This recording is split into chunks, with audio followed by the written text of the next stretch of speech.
Salve, salve família vascaína. E aí, como é que vocês estão? Tudo certo? Eu sou o Thiago e tô aqui para mais um vídeo nos canais MC Vasco Play e Mário Coelho Vasco, rapaziada. Bom, e se você é novo aqui no canal, tá assistindo esse vídeo aqui no comecinho, cara, já sabe o que eu vou falar. Segue aquele protocolo bem padrão que eu passo para vocês, que é: se inscreve no canal, ativa o sininho de notificações para não perder nenhum vídeo nosso aqui. A gente posta vídeo de manhã, de tarde, de noite, a gente faz live pós-jogo, live com convidados especiais analisando as equipes adversárias. Então aqui, cara, aqui tem de tudo que você precisa saber para você ficar ciente sobre todos os assuntos relacionados ao Vasco da Gama, beleza? Então, ativa o sininho, deixa o like para esse vídeo chegar na página inicial de outros vascaínos aí que estão rondando pelo YouTube procurando um bom conteúdo de Vasco.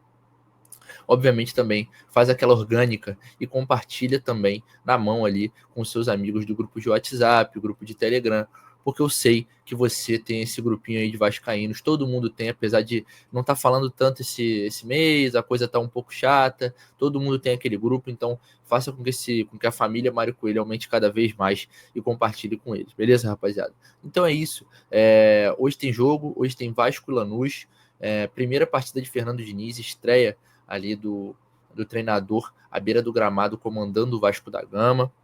Só teve tempo para um treinamento. E tempo é uma coisa que está escassa na vida de Fernando Diniz, pelo menos até o jogo contra o São Paulo, né? Até o jogo contra o São Paulo ali teremos a pausa para a data FIFA, a partida contra o São Paulo, daí a pausa para o Mundial e ficaremos um mês sem ver o Vasco da Gama jogar. Obviamente, Fernando Diniz vai ter muito trabalho nesse meio tempo, mas a situação, por enquanto, nesse momento, até a pausa para a data FIFA, ela é alarmante. O Vasco tem 8 jogos seguidos sem vencer na temporada. A preocupação lá em cima, os torcedores à beira de explodir com os jogadores. Na verdade, se não já explodiram com os jogadores, com a diretoria. O Vasco fazendo reformulação de departamento de futebol. Enfim, o jogo hoje contra o Lanús, apesar da estreia do Fernando Diniz ser um contraponto nessa situação toda, ela ainda é uma panela de pressão gigantesca, soltando ar, né, soltando fumaça a todo vapor, porque ela tá prestes a explodir, essa panela de pressão. Isso é muito claro. Talvez não caia para cima do Diniz, talvez não, muito provável que não, caso o Vasco perca hoje, mas definitivamente vai cair para cima dos jogadores, para cima da diretoria.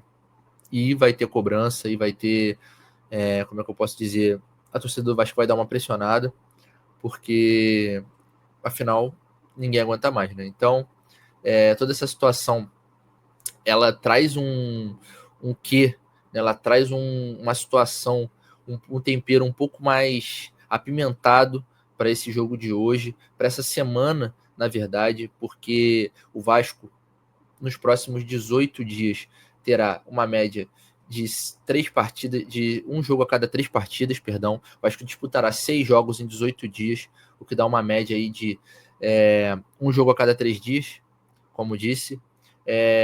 E justamente essa partida ali contra o São Paulo, após a data FIFA, que vai representar uma pausa nessa sequência para dar uma respirada, para treinar mais. O Diniz só comandou uma atividade com o time, como falei. Então, assim, é muito cedo para a gente cobrar qualquer coisa do modelo de jogo do Diniz.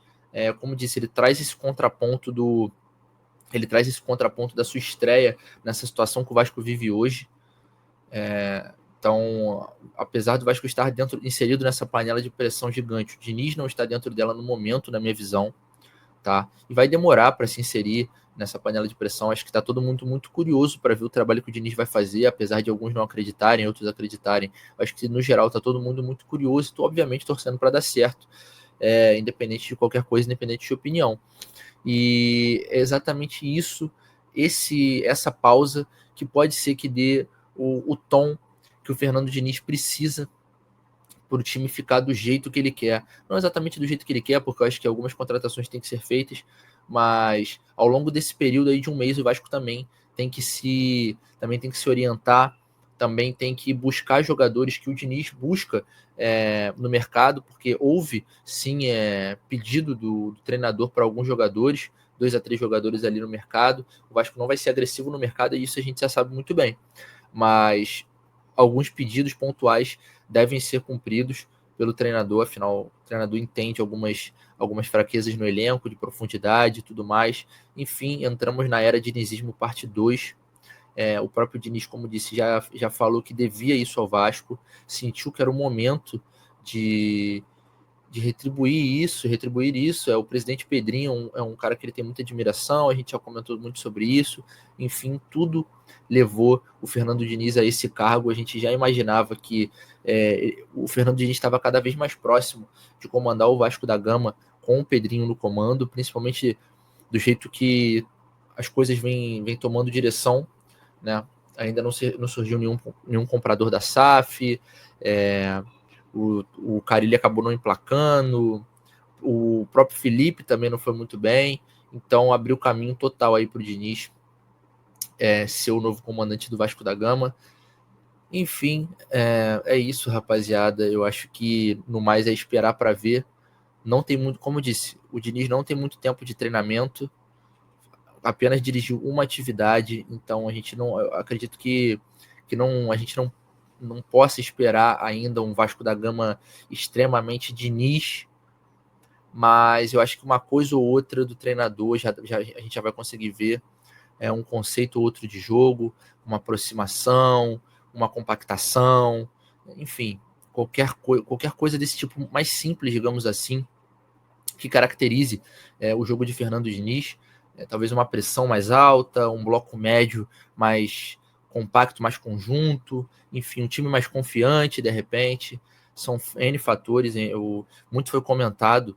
Felipe comentou que é um grupo mentalmente destruído, então talvez a gente repare ali de primeira uma mudança mental na equipe, e talvez isso já faça uma diferença muito grande. Afinal, como a gente já comentou muitas vezes, é um grupo de jogadores que definitivamente não é o pior que a gente já viu vestir na camisa do Vasco. Inclusive é um grupo bem ok, é um grupo bem, na minha visão, assim, em comparação ao Brasileirão, bem mediano. Obviamente não vou falar que nem o Pedrinho falou de cravar classificação e tudo mais, mas o futebol não é só papel, não é só nome, e por isso que a gente vem 8 jogos sem vencer na temporada, seguidos. O Vasco entrou numa espiral gigantesca de situações ruins e não consegue revertê-las. Eu tenho a impressão que praticamente toda temporada o Vasco se mete nessas situações, assim, se mete nessas situações de espiral mental, de simplesmente não conseguir sair delas, de um resultado. Por exemplo, tinha uma época que o Vasco só saía, se o Vasco saísse atrás dos jogos, não conseguia virar. O Vasco não podia sair atrás nas partidas, e quando saía atrás sempre perdia. E aí isso mudou, conseguiu começar a virar as partidas. Enfim, cara, sempre tem esse quesito. Eu acho que a gente tem que começar a trabalhar isso desde cedo, se é algo que não pode afetar tanto os jogadores como costuma afetar no meio da temporada. O Diniz vai ter uma sequência pesada, mas acredito que ele tem o necessário, ele sabe o que ele tem que fazer exatamente para conseguir passar dessa sequência de forma satisfatória, para a gente não sair com aquela sensação de que acabou a temporada, apesar do Diniz estar ali, e preparar tudo para uma boa intertemporada na pausa para a data FIFA. Para a data FIFA e para o Mundial, obviamente, o Mundial de Clubes, porque é ali que mora, acho que é ali que é o pote de ouro do Fernando Diniz, ali é o final do arco-íris, onde ele vai ter tempo para fazer tudo o que ele quiser. Um mês inteiro, praticamente, o Vasco não vai jogar, só descansando, monitorando o mercado, que na verdade já deve estar monitorando desde hoje, eu espero, né, minha diretoria? Eu espero que esteja monitorando o mercado desde já, mas só para contratações pontuais, incorporar os jogadores no elenco e assim seguir trabalhando para incorporar esse futebol e dar prosseguimento à temporada, porque por mais que a gente hoje se veja na beira de um penhasco, torcedor, talvez você esteja pensando assim, cara, tô cansado, de novo o Vasco dando essa preocupação pra gente, mas se a gente for para pensar, a gente ainda tá vivo em todas as competições. O Brasileiro, obviamente, é uma competição tiro longo, uma competição de consistência, então ainda tem muito tempo pra gente se recuperar dessa situação que a gente tá hoje. A Copa do Brasil, nada está perdido, é um jogo completamente reversível, né, de um resultado completamente reversível, digamos assim. É um empate contra o Operário fora de casa, por mais que não seja bom, ainda mais da maneira que o Vasco jogou, é reversível. E, obviamente, a Sul-Americana, a gente ainda está em zona de classificação, apesar do último vexame contra o Puerto Cabello. Enfim, é esperar. Queria falar para vocês só dessa sequência do tempo, que é uma coisa que é muito comentada no futebol de Fernando Diniz, o tempo para você trabalhar, o tempo que ele tem para moldar as características de jogo dele, é o que ele não vai ter nesse momento. Ele vai ter daqui a um tempinho, né? Ele vai ter um pouco antes da partida contra o São Paulo, pausa para a data FIFA, São Paulo, e aí sim a parada para o Mundial. Então eu acho que dá para administrar de uma forma tranquila até chegar lá e conseguir dar aquele respiro. O Vasco, obviamente, não é caso perdido, a gente também não pode tratar dessa maneira, apesar de muita gente estar achando que a situação tá muito ruim dentro de campo, falando. Fora de campo, eu acho que a situação é péssima, mas dentro de campo a situação é completamente reversível. Vamos esperar aí que o Fernando Diniz faça um bom trabalho. Boa sorte, Fernando Diniz, hoje na sua estreia. Daqui a pouco a gente vai ter uma real noção do que foi o jogo entre Vasco e Lanús. Beleza, rapaziada? A gente volta aí na live pós-jogo para fazer alguns comentários pertinentes, algumas observações, uma análise do jogo aí sobre o que rolou, a estreia de Fernando Diniz. E é isso, tamo junto e até a próxima.